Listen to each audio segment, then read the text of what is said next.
बेटा, किसी को खुदा का शरीक ना ठहराना।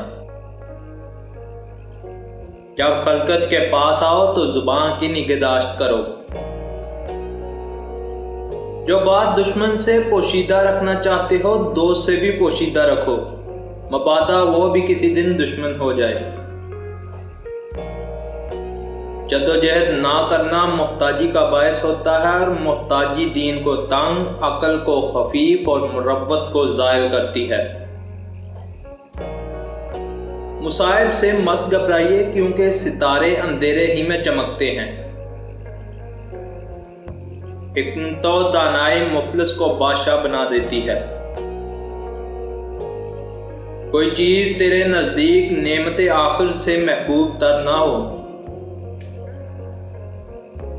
दुनिया के थोड़े माल पर राज़ी रह, रिज़्क़े मुक़द्दर पर कनात कर और दूसरों की रोज़ी पर आँख मत डाल, ताकि रंजिशे नफ्स से सलामत रहे।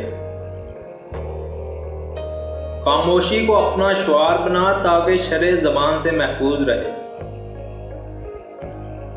किसी ज़िक्र में बजुज़ ज़िक्र खुदा और किसी खामोशी में बजुज़ फ़िक्र रोज़े जज़ा कोई खैर खूबी नहीं।